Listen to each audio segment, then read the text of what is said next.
Welcome to the PI Podcast, your destination for everything NFL, discussing the latest news and providing in-depth analysis of every NFL game.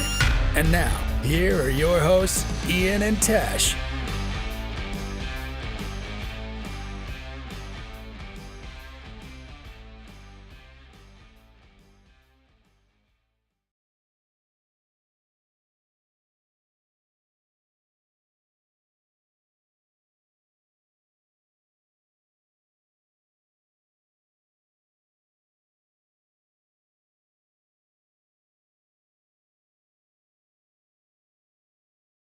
Hey guys, what is up?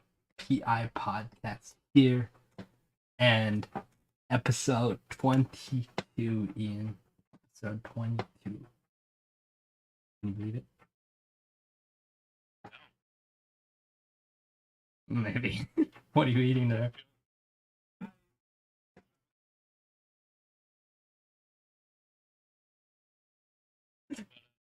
That's my job. That's it.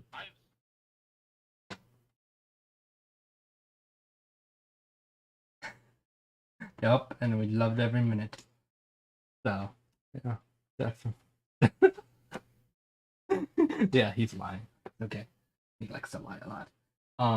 But yeah, today, there wasn't too much news going on, but we did want to go over some sleeper players, some sleeper players, sleeper teams, things that we think you guys should keep on your radar, and stuff that are under the radar as well. Yeah. Before we start, though, I did end up getting some more trading cards. So you guys want me to open a pack here? I will definitely do that. Any contenders? Maybe, possibly. Not now, but later in the stream.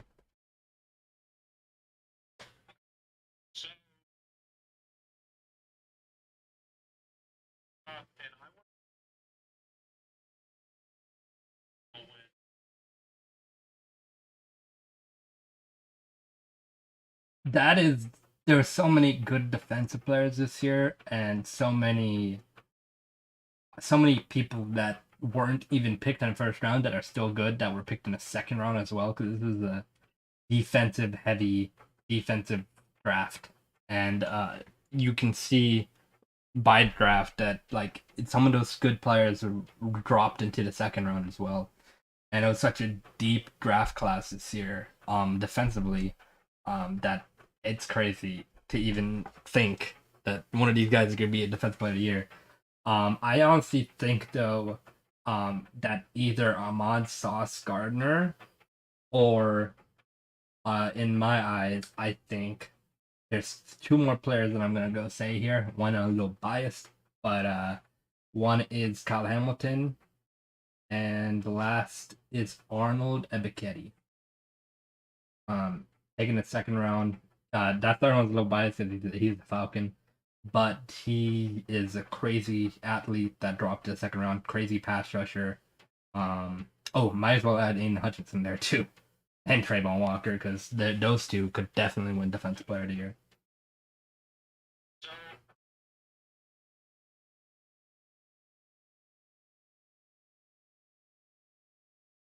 I could see. Could definitely see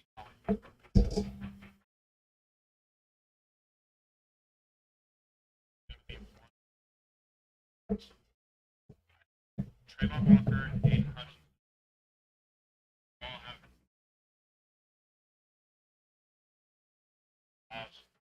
good corners, but I feel like it's kind of hard for a corner to get the like.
So I'm not going to let my bias go in. I think it's going to be Aiden Hutchinson. You might have to restart that. The audio wasn't picking up for whatever reason. Oh, I don't want to hear Streamlabs being dumb. My audio was fine. It was just that second there, before you started right there. It cut out. But you should be good now. Yeah, you're actually really good now. But okay. So I think it's going to be Trayvon Walker or Aiden Hutchinson. It's really going to give you a tale of who should have been the number 1 overall pick. Trayvon Walker is going to have to lock it down. I really like Mike Caldwell's scheme for Jacksonville. I think it's going to open up lanes for Trayvon Walker. I also could see a linebacker getting it. You know, they had Nakobe Dean go to the Eagles. That defensive line is really good up there. The linebackers are decent up there. The Eagles had a really good draft. I honestly think the Eagles had the best draft out of everybody, the more I look at it. Nakobe Dean falling to the 3rd round. They got Jordan Davis as well. They got Jordan Davis. I really think he's going to be good. He's got a good chance to win it too. So I really like the Eagles this year. I honestly hope Jalen Hurts explodes this year. I would really like to see him do good. He's got the weapons now. He's got a decent offensive line. He's got a good defense to carry him if he's not able to, if he's struggling a little bit. He's got a good defense to carry him.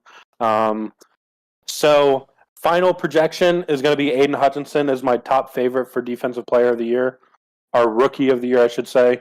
And then I'm gonna say Trayvon Walker as my number 2. I don't know if the audio cut in for people watching on YouTube or on Spotify later, but I really think it's really hard for a corner to get the award, because if they're really good, the ball's not coming their way. And you can't judge a corner based off if a ball's being thrown at them or not. You know what I'm saying? So I would love to see a corner get it. I just don't think it's going to be that easy for them to get it. Yeah, and corner it's so hard for them, like you said, to get Defensive Player of the Year, just because there's a lot of people who look at pass rushers.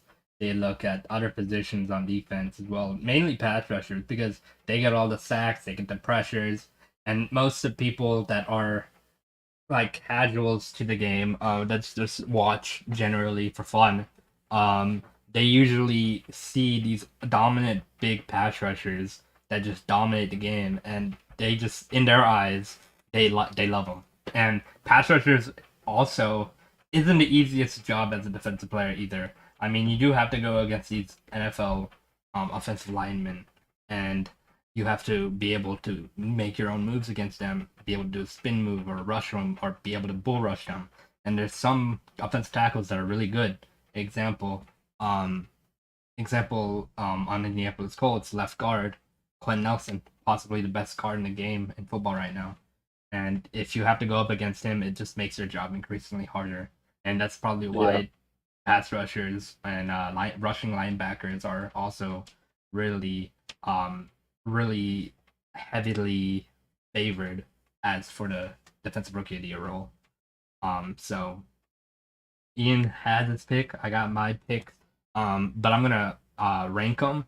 I really think Aiden Hutchinson, like you said, it's going to go number 1 for me. Either Aiden Hutchinson, I believe Arnold Ebiketie might be just a sleeper one for me.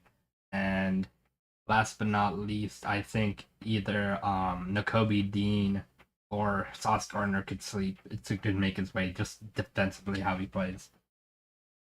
And now, Ian, who's going to win Offensive Rookie of the Year? Ooh, this one's kind of hard. I honestly don't think Kenny Pickett's going to start enough for him to be in consideration for the award. I don't think it's going to be a quarterback this year, because obviously all the quarterbacks that went have a very big chance of sitting their first year. I think Kenny Pickett has one of the biggest chances to start, but I don't think he's going to. You're not going to see an offensive lineman. So really, I'm going to go down the list of offensive players that were drafted. I do think it's going to be a first-round pick that gets it. I could see maybe a running back that went later. The Jets got that one really good running back. I can't remember his name off the top of my head. I'll look at it in a second. But the Falcons picked Drake London. I'm a little concerned saying Drake London only because I don't know who's throwing him the ball. And plus he's got Kyle Pitts in that offense that's going to take targets away from him. That's going to be my same reason for not picking Chris Olave, because he's going to be competing with Jarvis Landry and Michael Thomas. He might not even be a third-string wide receiver with Callaway on that team. I think he could possibly fall down in the depth chart to fourth wide receiver this year. I don't see him getting it. Garrett Wilson in New York. Again, I don't know how Zach Wilson's going to play. So, it's getting harder and harder to figure out who you want. Jameson Williams in Detroit. He's going to be competing with DJ Chark. So, and Ahmad St. Brown. So, the more I go down, Jahan Dotson, again, he's going to be competing with Scary Terry, and I don't know how good Carson Wentz is going to be. So, my final pick for Offensive Rookie of the Year is going to go to Treylon Burks, Tennessee Titans. I personally think Ryan Tannehill has to show out this year. I think he's going to try to show out the best he can. I'm not going to judge him off his mistakes in one game. Ryan Tannehill's been solid the past couple years, and he's their main target, other than Derrick Henry. But Ryan Tannehill still slings the ball 30 times a game, even with Derrick Henry on the roster. So, and if Derrick Henry gets hurt again, Treylon Burks is my favorite to win Rookie of the Year. And I don't think it's going to be very close, in my opinion. I think it's going to be him, or I can't see. I gave you my concerns with everybody else. But Treylon Burks is he's got the most solid team around him, in my opinion. There's no questions on who's throwing him the football. It's going to be Ryan Tannehill. Malik Willis is not going to start this year, unless Ryan Tannehill goes down. But injuries aside, I've got Treylon Burks as my Rookie of the Year. That's a very, very solid pick, I could say. I think Ryan Tannehill is going to use Treylon Burks a lot just because he doesn't have. That's his number one receiver right there, and they got rid of A.J. Brown for crazy reasons. But I still think even with Derrick Henry running the ball, Ryan Tannehill is going to find someone to throw the ball to, and I think Treylon Burks could potentially be one of his biggest yards leader for Tannehill when he's passing for his passing yards. I think Treylon Burks is going to be get at least 1,200 yards. I think he's going to do really well. But I'm on my list right now. I'm just looking. Chris Olave is a solid possession receiver, but I don't think he's going to win Offensive Player of the Year. It really comes down to either, for me, depending on if he plays, my number one pick is Drake London, because I think he's just going to be such a big weapon in the Atlanta offense that either Marcus Mariota or Desmond Ridder, they're gonna force the ball to him, because literally it's either him or Kyle Pitts. But Kyle Pitts, if he gets double teamed, that just leaves the door open for Drake London, and I think he just is gonna have a really big season. Because he's such a tall, physical receiver. He's like 6'4", 6'5", and I think he can moss a lot of people. I think he's going to be the Julio Jones Jr., basically, of the Atlanta Falcons. I do like him. But like I said, my only concern was who's throwing him the football. Because I haven't seen Marcus Mariota play football in a long time. And obviously Desmond Ridder had some accuracy issues coming into the league. So that's my only concern with Drake London. But he is 6'5". Even if the ball's overthrown, he's got a good chance at catching the football still. There's not many corners that are going to match up well against him. They're going to have to double team him. They're going to have to bring safety help for him. And then my other concern was you've still got Kyle Pitts, who I think is going to have a huge year. I personally think Kyle Pitts is going to be the best tight end in fantasy football. Bill, appreciate you for joining the podcast. Falcons are good. I just don't agree with that statement because I think we're building up a really good defense. They were pretty bad but we had actually had a quarterback last year. So we got more wins than we should have last year because our defense was horrible. But the Falcons this year, it depends on the play of Marcus Mariota or Desmond Ridder. Because Mark Mariota starts, it depends on his accuracy and how much he's learned under Derek Carr in the Raiders.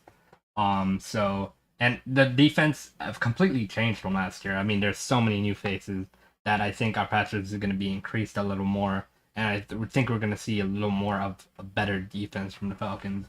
And remember, he still has Cordero Patterson, has Tyler Algier, the new running back. Who knows? He's a really elusive runner. Kyle Pitts, Craig London, still there. Alameda Zacchaeus, still there. So there's a lot of weapons for them regardless.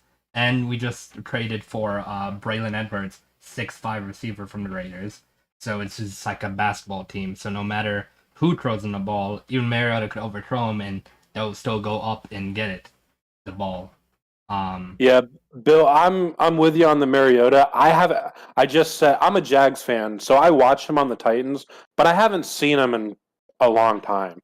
And obviously, Marcus Mariota has had some good clutch plays in his short career as a starter, but I haven't seen enough from him. But the good news is, like I said, the Falcons have got some big bodies that can, if the throw's a little off, Drake London's going to catch the ball over a 5'10" corner, So that's one of the reasons I really like Drake London, and that's my reason I like Kyle Pitts. Because now you've got two big bodies on the field, and you already seen what Kyle Pitts did last year as a rookie. I think he's going to build off that. I think the only other tight end I could see competing with him in fantasy is Travis Kelce and Mark Andrews. But Mark Andrews is going to be a huge target for Lamar without Marquise Brown.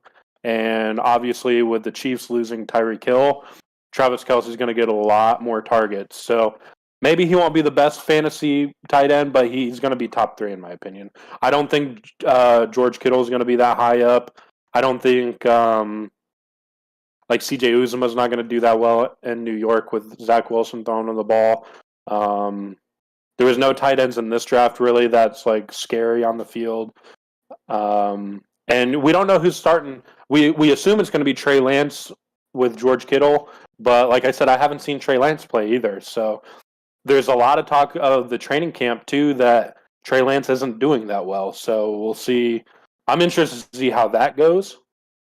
But Marcus Mariota, he's very worrisome as well because in his career with the Titans, he never developed, and that was the big reason why the Titans let him go.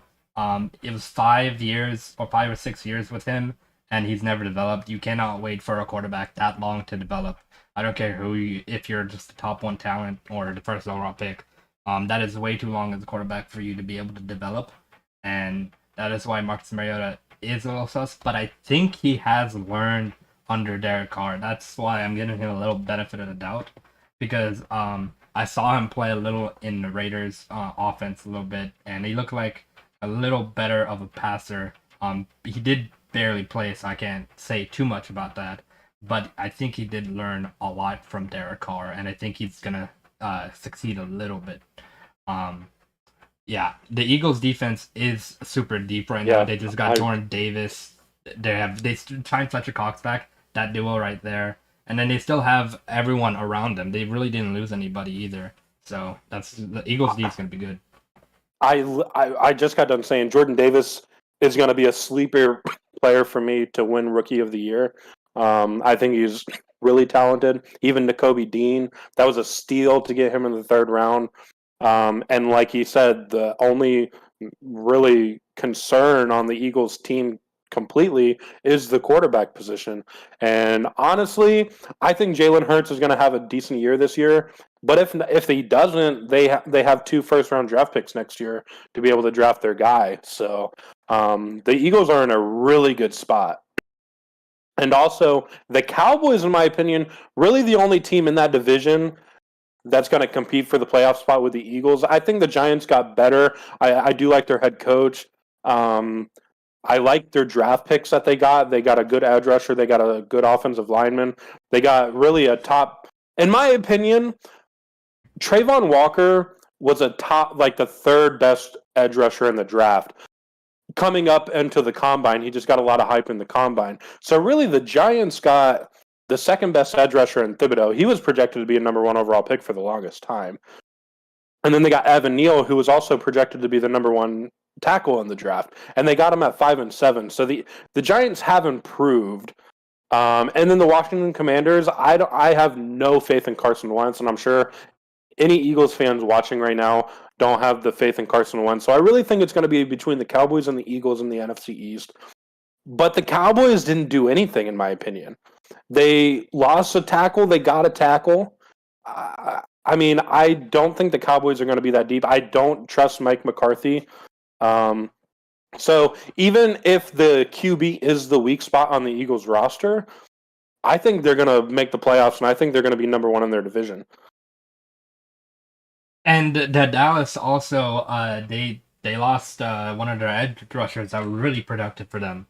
Yeah, their best edge rusher they lost, and they couldn't replace him with anything solid. Yeah, and they did replace him, but I mean, you can't really replace Randy Gregory. Randy Gregory was such a big part of that defense. So the Eagles don't really have to worry too much because the Giants, they're a rebuilding team. Daniel Jones in his last year of his contract. Yeah, we don't know about that either. They don't have a quarterback after this year. Yeah, and it depends how Daniel Jones plays. I doubt he's going to play over the top, but still, they're a building team. Commanders, Carson Wentz. Carson Wentz, he's not a great quarterback. So I think the Eagles will have no problem getting past the Giants and the Redskins and the Commanders.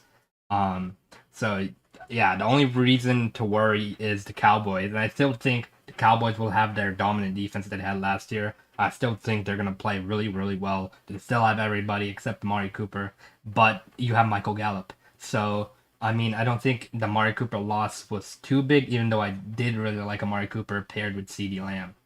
Yeah, and I don't like the Cedric Wilson losing him. I don't like that they lost two of their top receivers.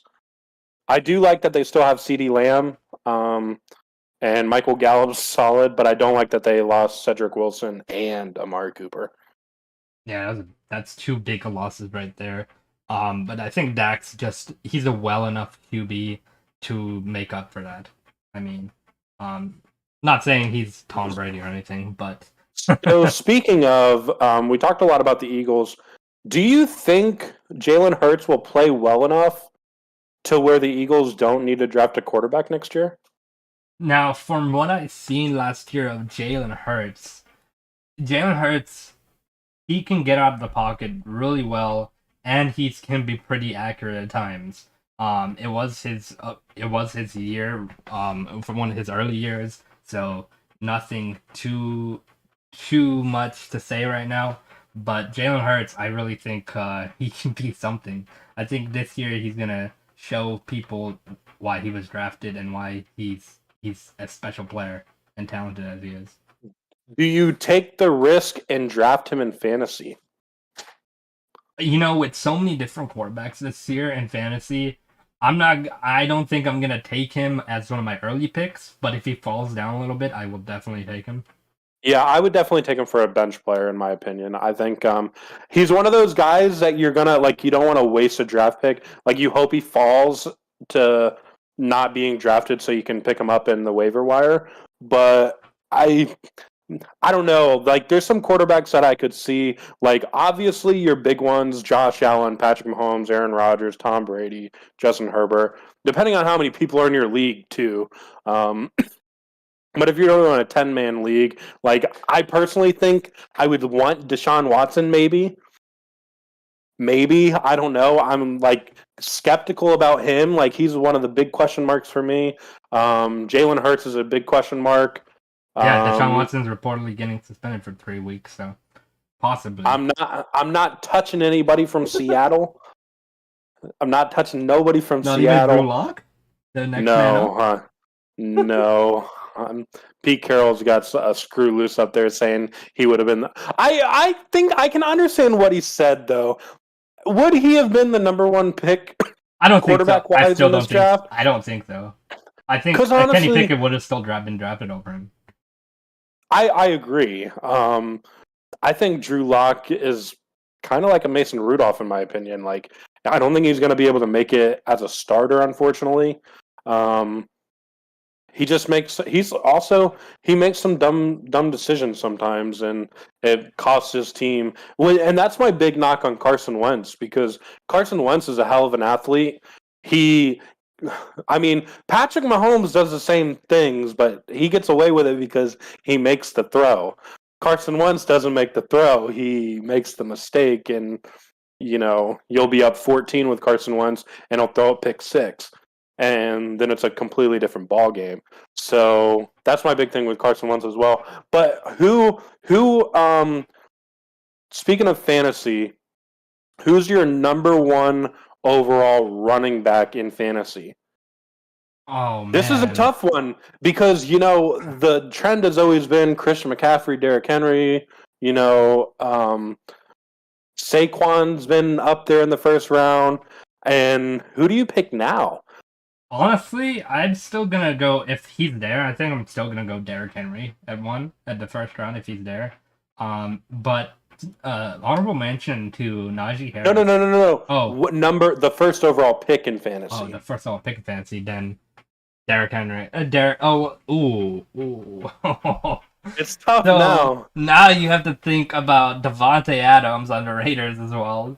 I'm not going wide receiver with my Not number going one wide pick. No. Okay, then I'd say I might actually really go Derrick Henry or I wanna it's such a tough question, Ian. There's so many players that can be at the number one spot. Oh no. What do you think about quarterbacks in the first round?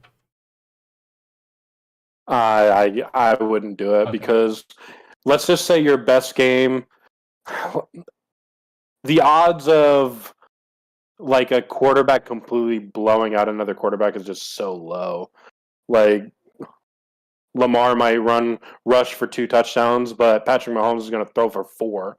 So I don't go quarterback, but a running back, you got Dalvin Cook who's scored 6 touchdowns in a game before, or Alvin Kamara who's done 5 touchdowns in a game before, Derrick Henry who's going to touch the ball 40 times a game. Nick Chubb, who has to split carries, but when he does get the ball, he's insane with it. You got Cordell Patterson, who I don't think is going to be a number one overall pick in any drafts, but the dude's insane. Yeah, also Alvin Kamara, people might be thinking about too, just because of how shifty and elusive he is. Austin Eckler, he's had solid years. Chuba Hubbard might go early. Also, there's a lot of There's some receivers I think could go number one in people's minds because you could see Cooper Kupp, someone that had a insane season. Cooper Kupp, Devontae, Jamar Chase. Like, there's definitely I could see somebody going wide receiver, but I mean, just running backs normally valued really high in fantasy. Yeah.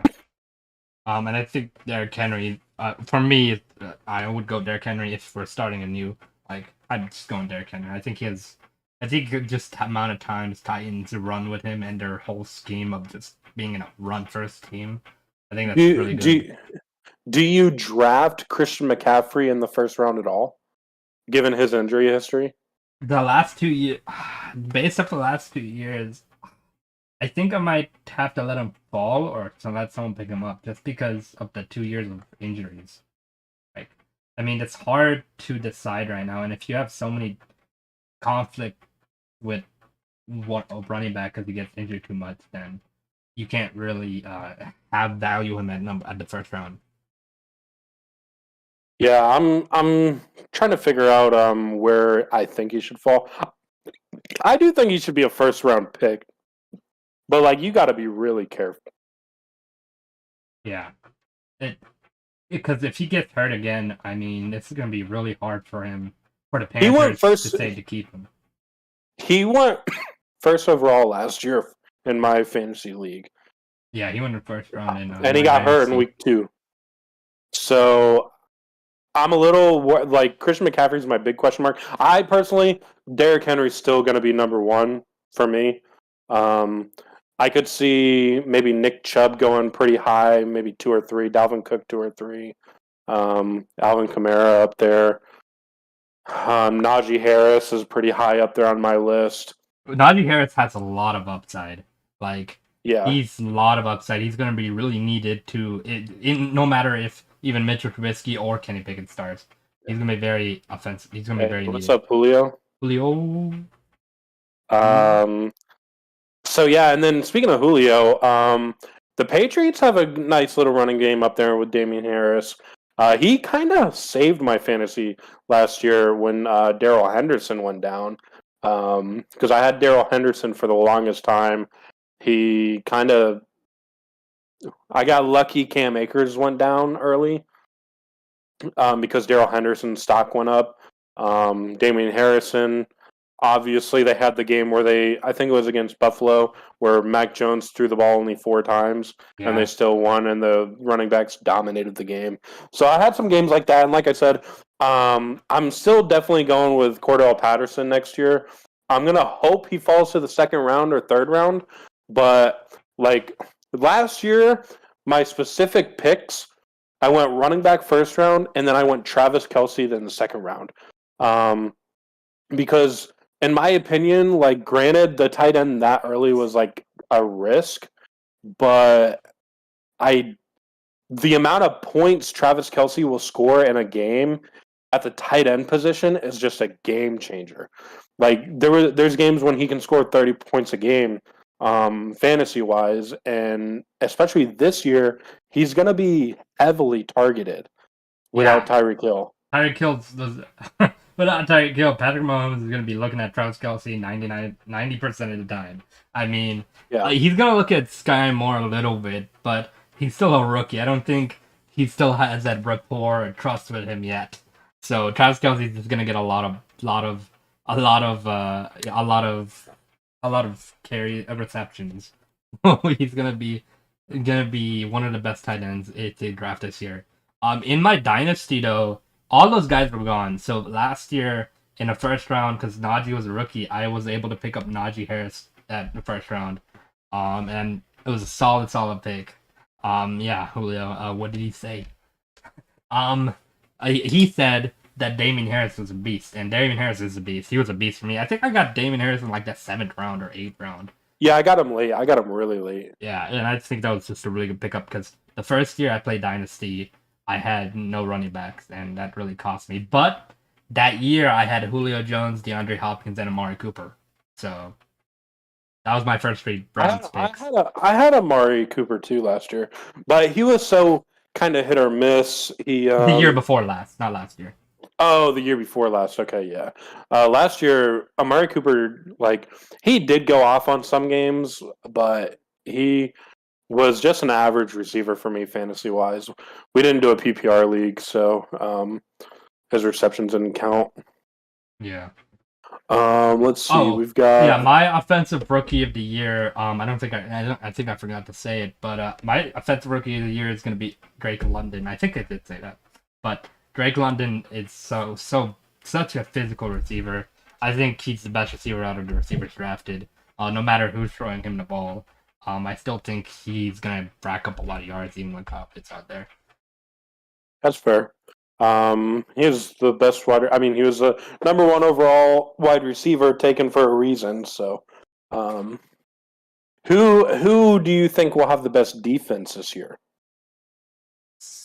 I think the best defense is going to be either. It's so hard to tell early season because you don't know how they play. But I still think I think the Bills might repeat as the number 1 scoring defense. But also, I think the 49ers might have the best defense. So out of my top... So I'm going to give you my top 3.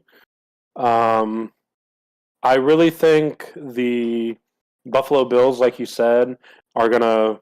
I mean, they literally kept the same defense, basically, but picked up Von Miller. So... that's a huge pickup. their edge is going to be really nice. We'll answer that question in like 2 seconds. The Chargers. Look at how good the Chargers look on defense this year. And then I also think the Pittsburgh Steelers are going to have a really good defense this year as well. Patrick's going to be insane. Insane. But I mean, it all depends because I don't think their offense is going to be that great. Even if Trubisky or Kenny Pickett, whoever's there, I don't think it's not going to be a high-scoring offense, which means their defense is going to have to be good, especially if they want to try to make the playoffs again or keep their winning record streak going for Mike Tomlin. So, yeah, Pittsburgh is going to be up there too, but I think Buffalo is going to have that number one scoring defense probably next year as well. And I do think, Jonathan Taylor and Austin Eckler. So I think Austin Eckler is going to be basically the same way he was last year. I think he's going to be really good. Jonathan Taylor, I think is also going to be really good, but I do think a lot of teams are starting to bulk up their defense to stop the run. Like he had 200-yard games against the Jaguars last year. The Jaguars' defense is built to stop the run now. So I don't think he's going to have like a 2,000-yard season or anything like that. But I could definitely see him hitting 1,400 yards again, 1,500 maybe. Jonathan Taylor is going to be a beast, though. And who knows? They might have Matt Ryan throw the ball more than what Carson Wentz did. So that could take away some playing time from Jonathan Taylor. But obviously, when you have a guy like Jonathan Taylor, you give the ball to Jonathan Taylor. Yeah, I think JT is just going to be he's going to be a good running back in the future as well. And I think he's going to have around 1,700 yards. I think he's going to have a really good season again. Eckler, he's going to be good as well. Hope he doesn't get injured either. You just always got to think with these running backs injuries. Running backs injuries are always stuck. But Eckler should be himself this year. Ian did bring up a good point. A lot of teams are building up their interior D-line for the run, so that way they don't get crushed upon. That's a little worrisome too, because if you're the Baltimore Ravens and you're built for the run, how are you gonna run the ball against these big interior linemen and these teams that are built to stop the run? At a point, you're gonna get figured out because that's all you do. Is that gonna hurt the Ravens, or is that gonna make them kind of pass the ball a little more than they are used to? How do you pass the ball when you got rid of your number one receiver? Exactly. And here's my thing about the Ravens. Yes, I do think Derrick Henry is going to be number one in fantasy. At least drafted number one in most leagues. Same. If he would have had back-to-back years of big injuries, I would have questioned it. That's why I'm not putting Christian McCaffrey in my top 5 right now. But Derrick Henry, I don't see why you can't, because even though he got injured, he was still like a top 5 back, even though he was sat for 10 games almost. Like, he was insane. It took 2 weeks for Jonathan Taylor to catch up to him once he got hurt. Derrick Henry had so many yards before Jonathan Taylor even caught up. He was like 700 yards ahead of Jonathan Taylor. It's crazy. Dude, I really wish Derrick Henry wouldn't have gotten injured. He would have broke the rushing record without a doubt. Yeah. So yeah, that's actually what was I talking about right before that? You're talking about Henry would Christian McCaffrey were gonna take him to top 5. You want to take him to first round. And how he got injured. Yeah, but I don't remember. I don't remember where I was gonna go from there though. Oh well. Good. I guess again, Ian, who do you think is gonna have the best offense this year? Ooh. Oh, the Ravens. Hang on. I was talking about the Ravens. That's right. Okay. So the Ravens had a good draft. Okay, a lot of people are saying they had the best draft. My big concern, though, is yes, they drafted really good, but they drafted 2 tight ends in this draft. When you have Mark Andrews, a top 3 tight end, you could argue he was the best tight end last year. And you drafted 2 tight ends? Well, I think the only reason he did that is because they're a run-first team, so any blockers are better. And I think they're going to use their tight ends for blocking mainly. And that's probably why they got him, because they're heavily going run first. I don't see why you go 2 tight ends, though, when you have a really good tight end. It was just weird. Like, take a wide receiver. Who cares who the wide receiver Exactly. is? You lost Marquise Brown, Lamar's number 1 weapon, especially passing deep. So that's why I don't have that's why I have the Eagles as the best draft compared to the Ravens. And a lot of people have the Ravens like the best. Like, I've seen quite a few tier lists where the Ravens were S tier, and I'm like, I get it because they did draft some really good players other than the tight end position, but they have the biggest need at wide receiver out of like every team. Yeah, that's why the Ravens always lose. With Lamar Jackson, they always lose in the playoffs because people figure them out because they're always running the ball, and it just becomes predictable at a point. You can change it all every season. You can change up your run scheme, but by playoff time, everyone's gonna figure it out. You're gonna have to figure out how to pass with Lamar to be able to win those playoff games. All right, so Julio says the Bills are going to have the best offense. Ooh. I completely agree. They look very similar to what they did last year, and they got a running back in James Cook. They also picked up another wide receiver in the draft, Khalil Shakir. Both solid picks where they got him. I really like the James Cook pick because their running game wasn't that great. Granted, they do have Zach Moss, they do have Devin Singletary, so like it was kind of questionable. But their team is like, that's what people don't understand. When you have that good of a team, you're not drafting for depth. Like you're drafting for depth. You're not drafting for a starter. You're literally drafting for depth or to improve a position. So like their second pick, they were able to improve the room that was the worst on their roster, which wasn't a bad room, but the running back room is now really good. You have 3 really good backs in your offense now, and that takes a little bit of pressure off Josh Allen. That actually opens up the passing game even more when you have that many running backs. If someone gets hurt, your game plan doesn't have to change. Yeah, James Cook, I really, really like that pick for the Bills because in Georgia, James Cook, he was a phenomenal running back for them. He literally is kind of a one-cut runner type of back. Example, he's not going to be like him, but Tevin Coleman, for example. Tevin Coleman is kind of that one-cut running back where you take one cut and just dash across the field for a touchdown. Good Cook is like that, but he's also physical, strong, and he has better vision than Tevin Coleman. So I think he's going to have a good season with the Bills, and I think either Devin Singletary or Zach Moss is going to take a step back in play because James Cook is going to be doing so well. And with Josh Allen, your offense is just going to be, hopefully he plays as well as he did in the playoffs last season. He probably is. I don't doubt it. So I think the Bills' offense is going to be really good with Stephon Diggs, Gabriel Davis. He's coming into his own. You saw it in the playoff game. So I think it's going to be a hell of an offense. And a lot of people should expect them to be one of the top 5 offenses in the entire league. Yeah, and like we were talking about earlier, they're also going to have a really good defense again, most likely. But I want to throw a sleeper team in there. And I don't think anybody's going to expect me to say this because of I've been ragging on their quarterback quite often. But there is a team that has gotten very good this offseason who has a new head coach, who has a young quarterback that has shown not very much potential, but they have a really good wide receiver core, really good running back room, really good offensive line, a really good defense on paper. But we just don't know how this quarterback is going to play. That is the Miami Dolphins.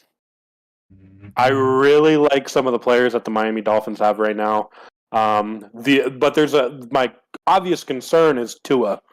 But my other concern is the division that they play in. Because the AFC East has always been good because of Tom Brady. But in the time that Tom Brady has left, the Jets have been terrible like they always have, but they had a really good draft.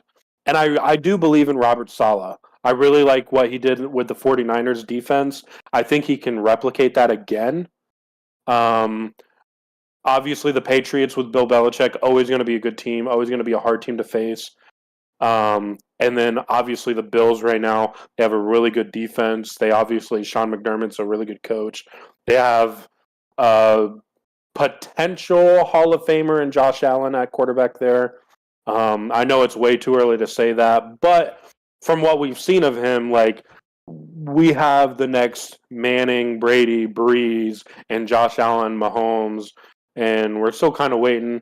There's obviously some people say Justin Herbert, but I need to see him make the playoffs first before I'm throwing Justin Herbert up there. Not the baby goat. Yeah, Goat.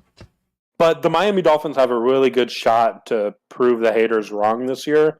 And then, yes, the Oakland Raiders, I've said this, I could see them. I get a lot of hate for this because it's the Raiders, but I could see them winning their division. I get a lot of hate for that. But I've already said this. Russell Wilson's got to show me he can do it, make the playoffs. I know everybody he went to the Super Bowl. Okay, but I need to see him do it. He thinks Derek Carr is better than Russell Wilson.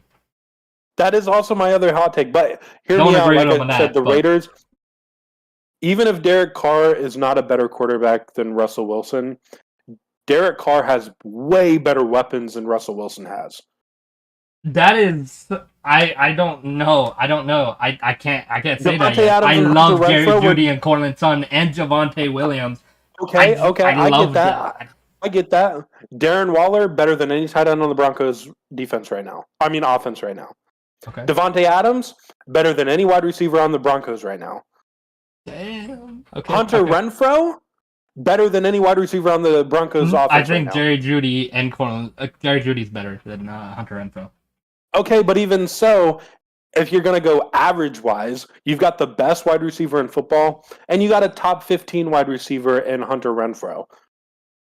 You've got a top 10 tight end in Darren Waller. What do you have on the Broncos that's top anything?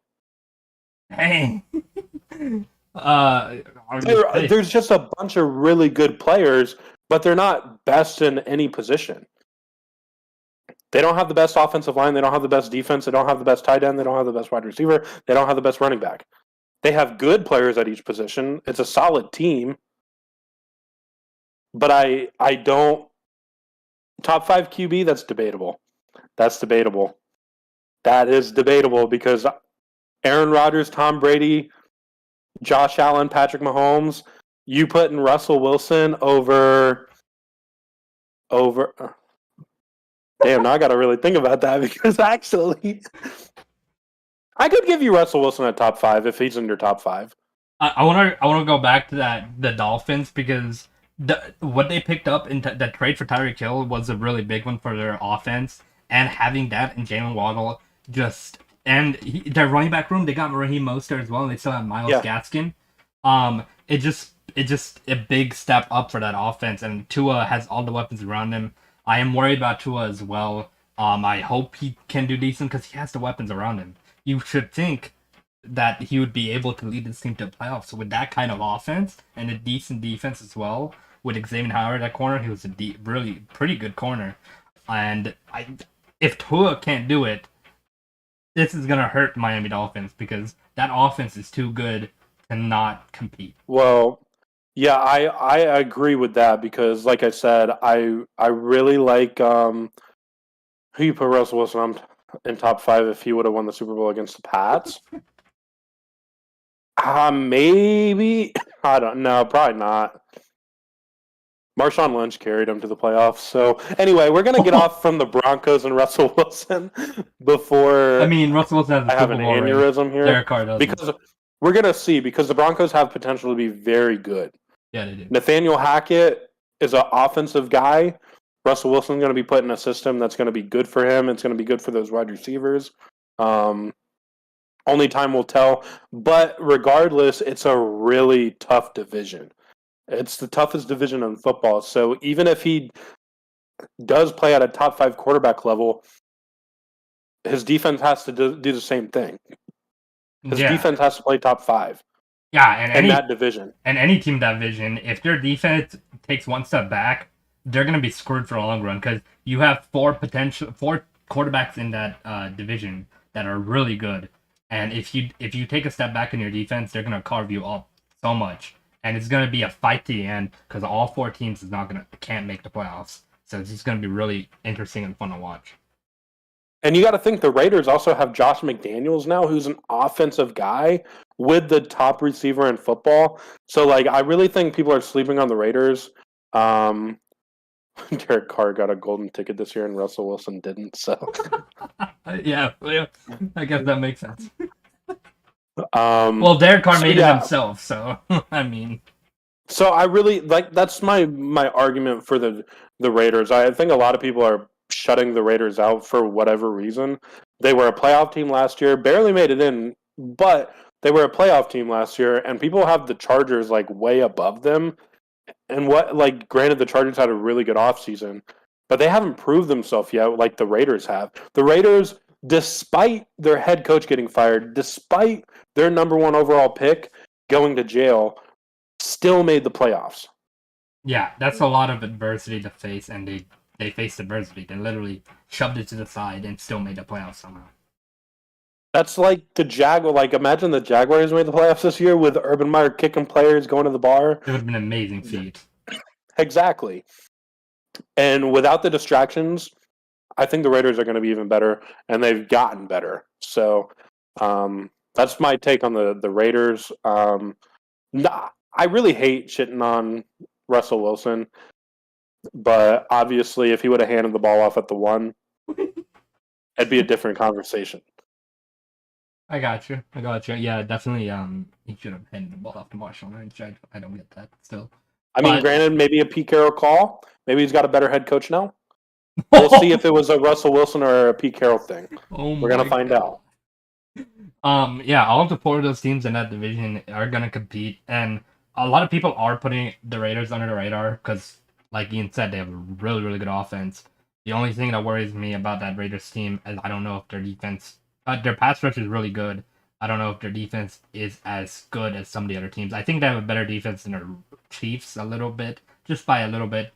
But I don't know if because we still have to see the Chargers defense, how they play. Because just adding those 2 players doesn't mean you're automatically the best defense. We're going to see how they mesh together, how the defensive coordinator, how he schemes them, how he schemes J.C. Jackson. Is he going to go with the best corners? Is he going to stay in his spot? Who knows? It's going to be really interesting. So then I've got another question for you here. So we talked about who will have the best defense. I want to talk about who's going to be the biggest sleeper player on offense, quarterback-wise. Who's going to be the biggest sleeper quarterback this year? Who's going to overperform where we think they're going to perform, or who's going to have a breakout quarterback year? Like a veteran even, too? Yeah. You can say Matt Ryan. I'm going Matt Ryan. I really just like the situation he's in Indianapolis. Having that offensive line, he's never had an offensive line like that in his career. He's never had a defense like that in his career. I just think he's no matter even if he only has Michael Pittman, they did get another receiver too. But I still think he excels with Jonathan Taylor as a running back and with all the weapons around him, all the defensive pieces around him on his defense. I think he excels at another level. MVP possibly again. Ooh, we're throwing out the MVP word.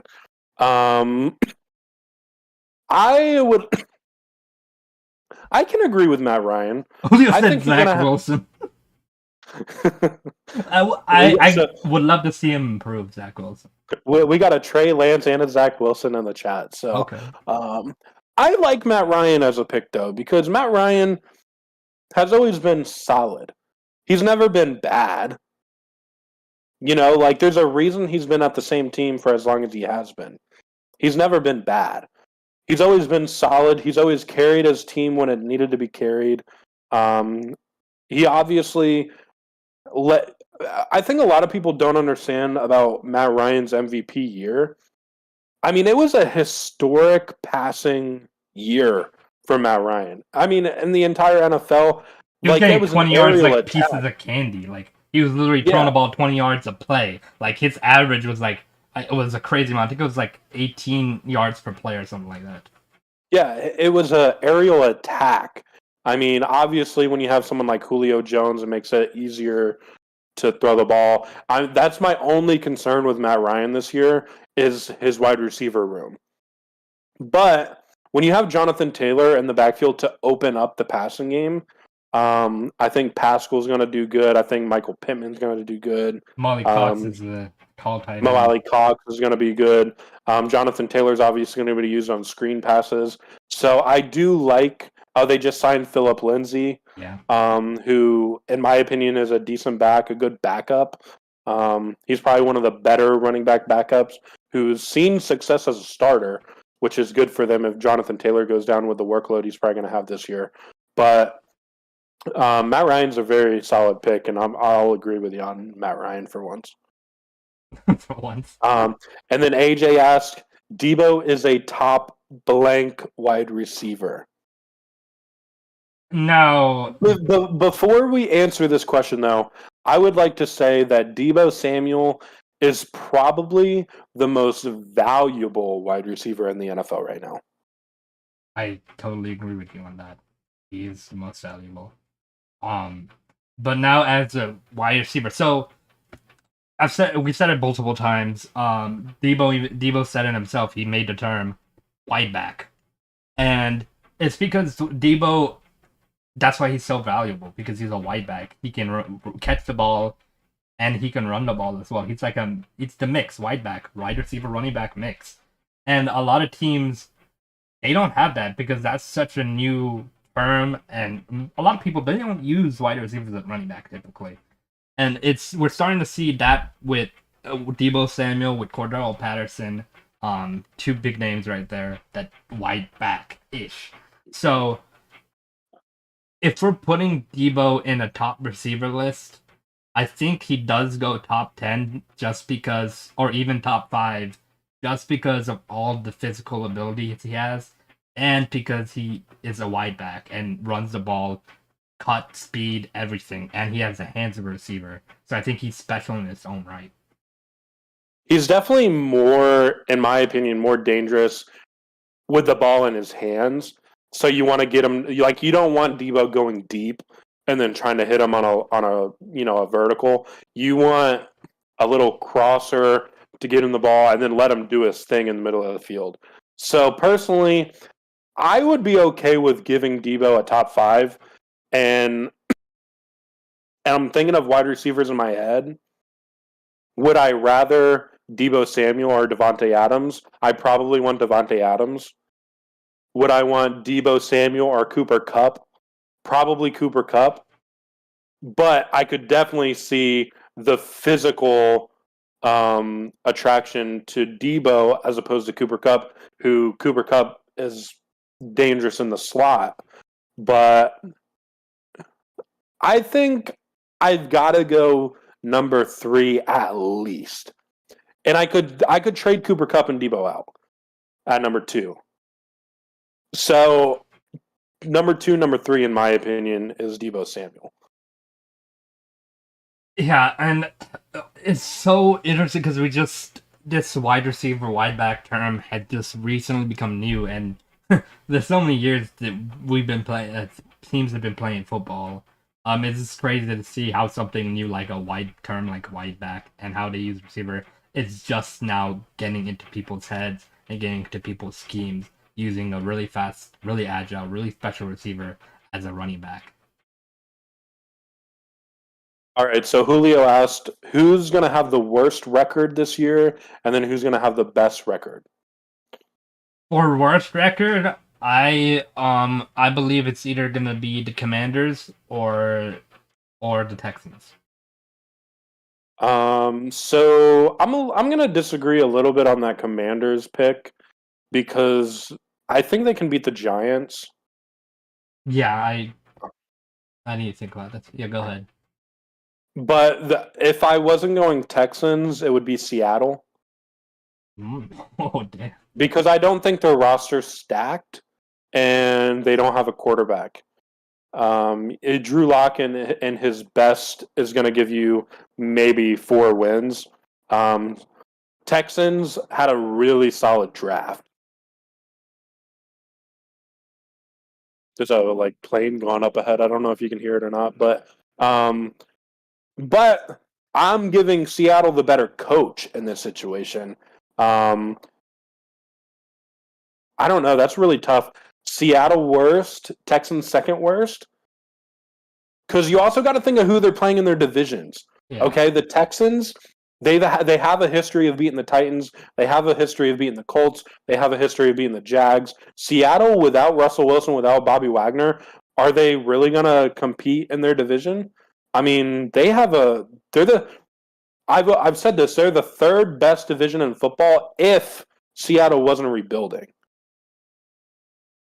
Yeah, and Commanders, I think there's Giants are worse than them. I think Texans are worse. I think Seattle, they're still rebuilding. So they're really the thing going for the Commanders is Scary Terry and that defensive pass rush as well, Montez Sweat and Chase Young. And they still have decent linebackers. So I really think, you know what? Oh, go ahead. Finish your take, and then I'll hop in. I really think that the Texans. I don't know. I just don't see Davis Mills playing well enough to elevate that offense, and I don't see their defense carrying anybody. Honorable mention to the Jets, yeah, because the Jets do have a tough schedule this year. I'm tempted. I wanted to jump in because I could see my Jaguars also being a top 5 pick again. The more I look at their schedule, you look at your schedule and you're like, oh, damn, the Jags play the Jets. They could probably beat the Jets. They play the Lions. Like we did this the other night where we had the Jaguars have potential to win 10 of their games when you look at, they play the Lions, they play the Commanders, they play the Jets. They play Texans twice. They play the Titans twice.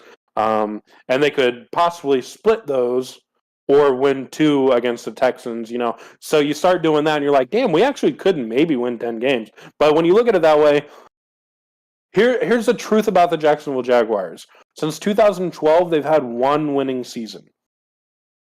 And that was 2017. It was a historic season. It was kind of an oddball season because you had Blake Bortles at quarterback, and they won despite Blake Bortles.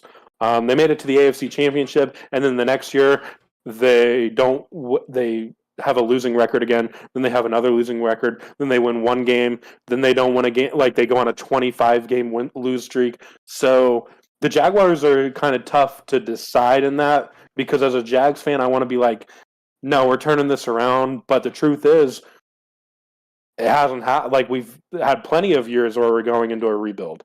The Jaguars' winning season are Trevor a bust. I don't think Trevor's a bust, even if the Jaguars are terrible this year.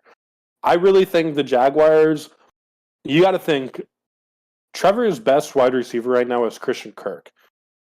He's got 2 running backs in James Robinson and Travis Etienne that are coming off huge leg injuries. The Liz Frank for Travis Etienne, and then the Achilles or ACL or whatever it was for James Robinson. But they did get Snoop Connor, so I think Travis Etienne comes back in time for week 1. I think James Robinson's not going to come back right away. But really it's Christian Kirk, Zay Jones, which Zay Jones was a wide receiver 3 on his team. Christian Kirk was a wide receiver 2, sometimes played at a wide receiver 1 on his team. Marvin Jones was the best wide receiver on our team last year. We still have him. But Trevor is, let me server mute him actually. But that's tough for me. And I'm a Jags fan, so I'm going to be biased, right? Like, as a Jags fan, you have to be biased. But like I said, the likelihood of us having a winning season after not having one for other than 2017 and over 10 years. It's just really hard for me to go down that road and say, yeah, we're gonna do really good this year. I do think Doug Peterson was the right pick, but we'll see, obviously. But Trevor Lawrence, I think, is going to have a solid year. I think he's got good enough weapons to where we're going to know, oh yeah, he is a generational guy. And Pratesh is a bull mascot.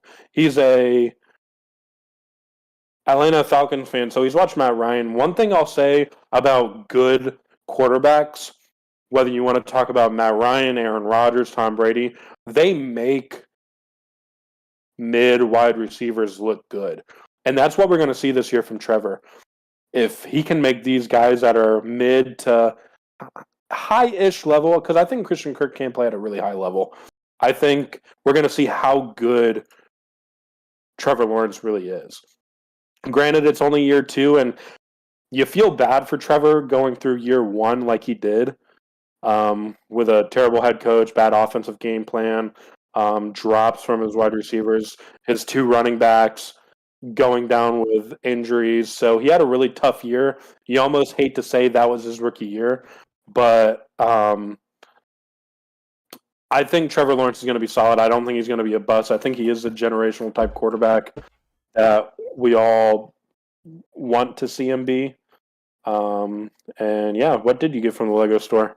So I've had these Lego sets for a few months now. Haven't finished them, but I did get the Daily Bugle. I can't put it on, it's so big. But I did recently, when it came out, I got the Hedgehog set. It looks super cool. I can't wait to build that eventually. So that's gonna be cool. And I do have the Daily Bugle from Spider-Man, and I have a lot of others, like Winnie the Pooh, Ferris Wheel, and a bunch of others. I just need to build them. I just realized we have a clip button on YouTube now. Oh yeah, I forgot about that. That's cool. Talking about that, Trevor Lawrence, I think Trevor Lawrence is gonna be. I don't think he's gonna be a bust. I think he's gonna be good. And I really think Jaguars have the potential to win 5 or 6 or 7 games, but we talked about last week. They have the potential to win 10 games if everything goes their way and if defense and offense plays like they should. And like I was just telling them, what's going to really tell me about Trevor Lawrence, Matt Ryan's done a good job of this, Aaron Rodgers, Tom Brady, they make these mid-level wide receivers great. Yeah. And we're going to see that with Trevor Lawrence because he's got a lot of really decent wide receivers on his roster. He doesn't have the big bang guy like a Randy Moss or Julio or D-Hop or DK Metcalf or anything like that. Like, it's going to be a bunch of solid guys that are vets. They know their role. And they should be able to help Trevor Lawrence out. And he should be able to help them out.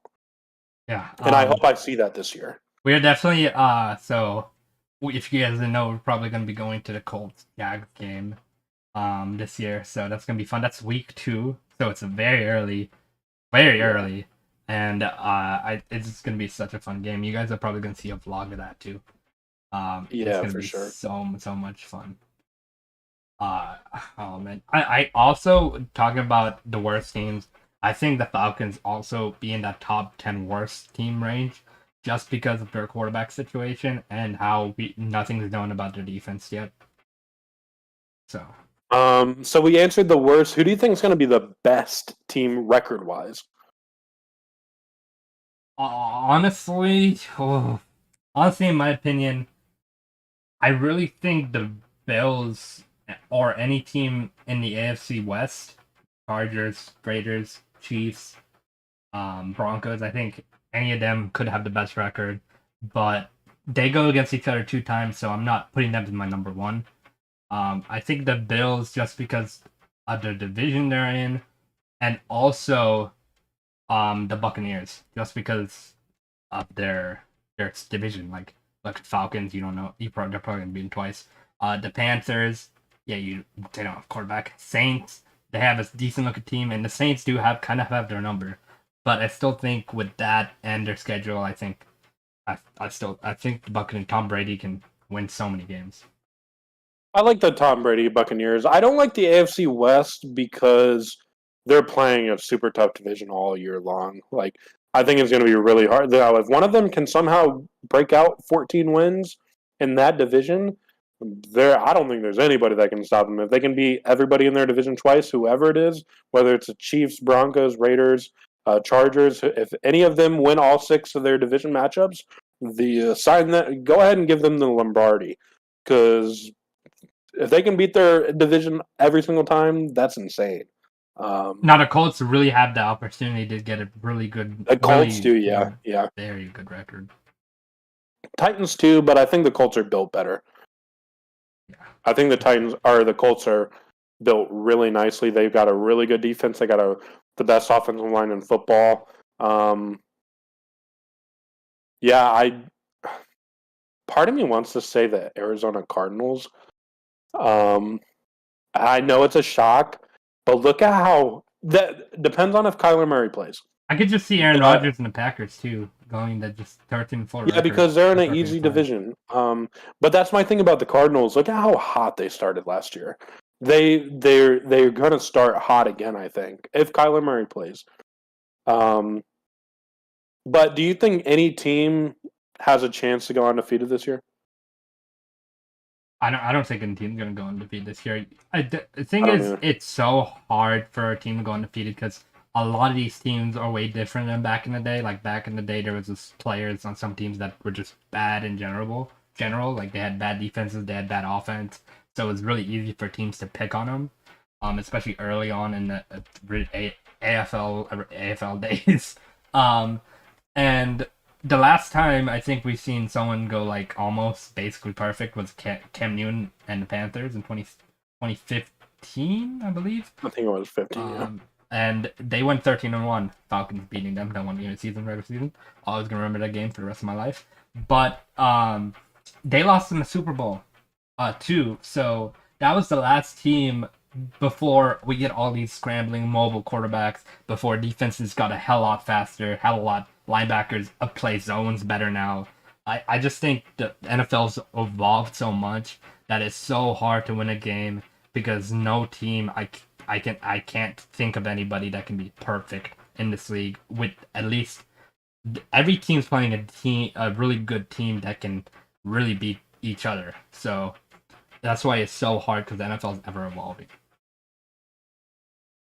And then one of my last questions, and then we can do your pack opening or whatever if you have more questions to ask. Do you think Baker Mayfield's going to play this year? Unfortunately, I don't think so. I just think because of the situation he's in right now, like no one's kind of training for him right now. And Browns aren't training him at all yet. But if he does stay on the Browns, and Deshaun Watson gets suspended, there's a 2% chance that he starts. 2% is very low, I know, but that's at least 2%. That's a chance for him to start. But even if Deshaun Watson gets suspended, I really think they're just going to use their backup. I don't think Baker Mayfield wants to play for the Browns anymore. I think they disrespected him so much that he doesn't want to do any part of the organization. Yeah, I agree, and I don't think the Browns want him to play for him either. I think they're over that bridge. Even if Deshaun Watson could get suspended for 10 years, I don't think they're going to try Baker Mayfield out at all. Yeah, you'd have to gamble first before that happened. Yeah, you got to gamble, but you can do whatever you want in the massage parlor. You can do whatever you want against other people, too. You can hit them all you want. Yeah, you can kick them. Yeah. You can kick them at practice. Spit on them. Yeah, so anyway, Pratesh, would you like to show us this is a Panini Contenders 2021 Blaster Box. This we picked these up at Fanatics, and they still have stock. So if you're interested in Contenders or just getting into the hobby at all, definitely check out Fanatics. The Panini Contenders is actually a really decent starter box for you. Has one guaranteed auto in it. So hopefully we can pull like a Trevor Lawrence, Justin Fields, Trey Lance, Mac Jones. Mac Jones is really hot right now. That's kind of sus. But anyway, potentially going to open that bad boy up. Yeah, so if you guys are veteran pack hunters, card collectors, you'll know this box isn't great for finding hits, especially the blaster box, because they're mostly base and some inserts, and usually it says one auto or memorabilia, and it's usually a mem, just like Playbook or Score, or Playbook is probably the worst of the worst. I think Score is a little better than Playbook, but yeah. This is around the same because there's so much base and usually finding a patch. Yeah, I think I have. Let me check. Card open. No, okay. I'm not gonna worry about that. Or is it gonna open right now? But yeah, I'm gonna open up one pack. All right, Ian. I'm gonna have you pick the pack. All right. I'm gonna open on one pack today. You guys will see this in a future video. The whole box, but which pack do you want? The middle one. Right here? This one? Yeah. Okay. This one? Yep. Alrighty, guys. Mini contenders. I haven't opened up a pack in forever. I have a addiction right now, and I have fed my addiction, I think, a week. So finally feeding my addiction a little bit. So first off, we're gonna start off with Randall Cobb, AJ Brown, the new Eagles, AJ Brownington, Matthew Stafford, Tre'Davious White, Damian Harris. Backwards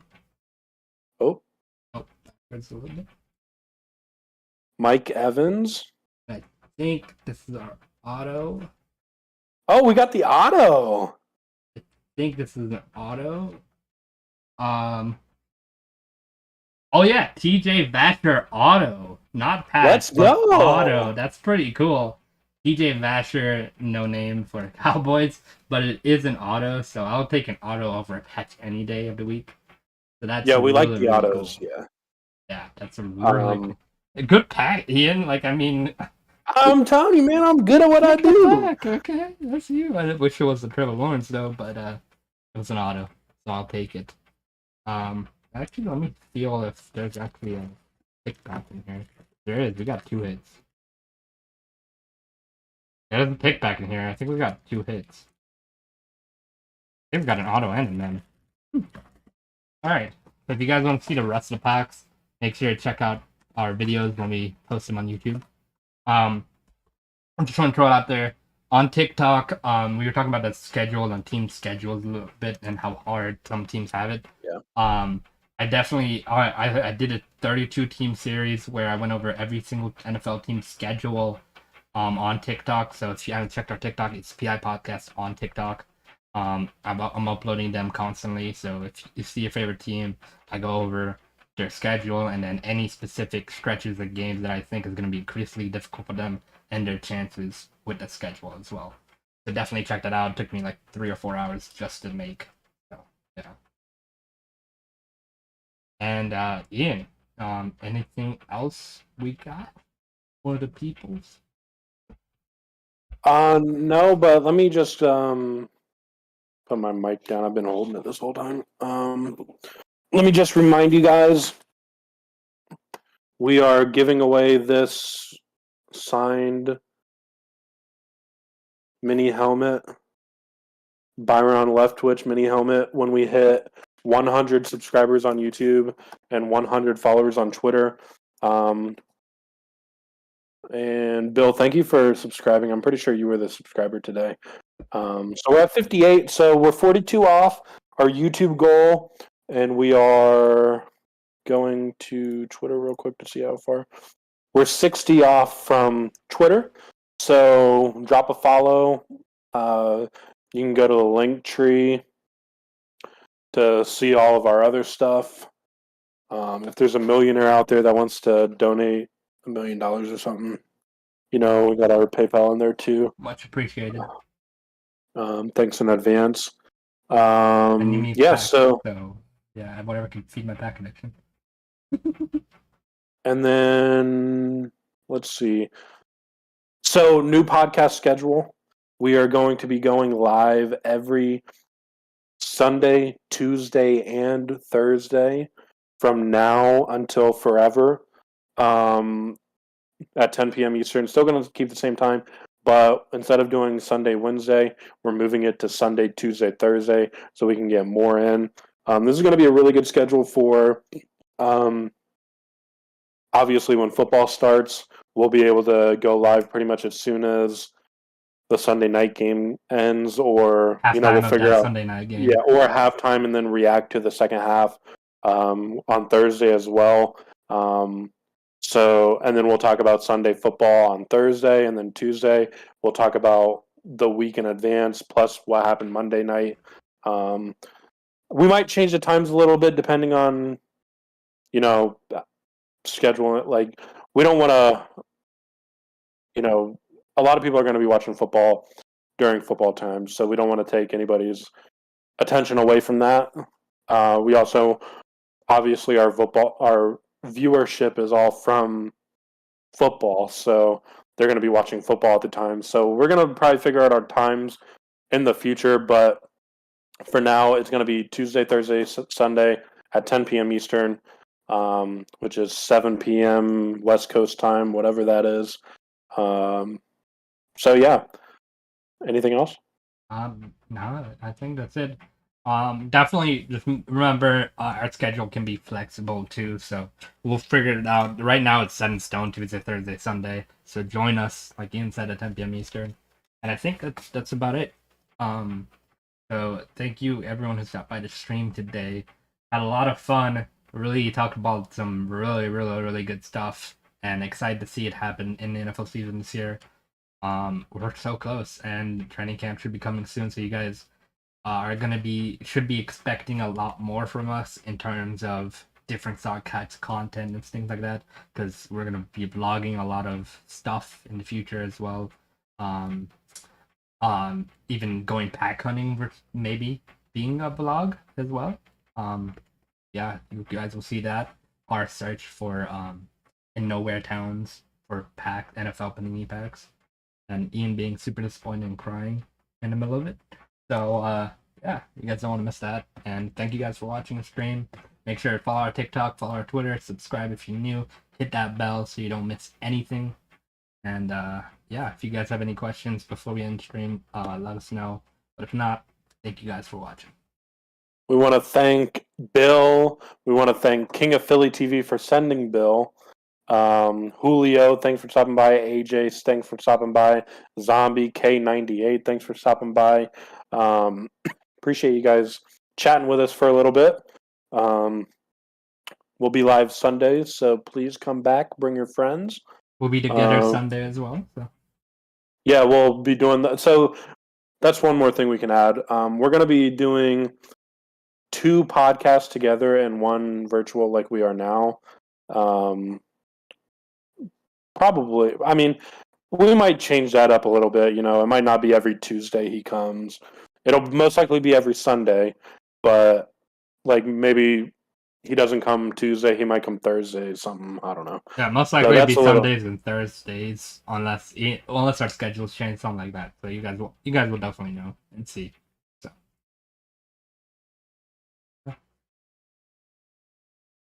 Ian, got any last words? Are you killing me? Possibly. You trying to kill me right now? Marty, you outside your house. All right, remember, like the video. We got 5 likes. Let's try to get it to 10. And then, yeah, we'll see you guys in the next one. Peace. Thank you for watching the PI Podcast. Make sure you subscribe and tune in next time so you don't miss the latest news in the NFL world. You can also follow us on TikTok at PIPodcast and on Twitter at PIPodcasters. Until next time.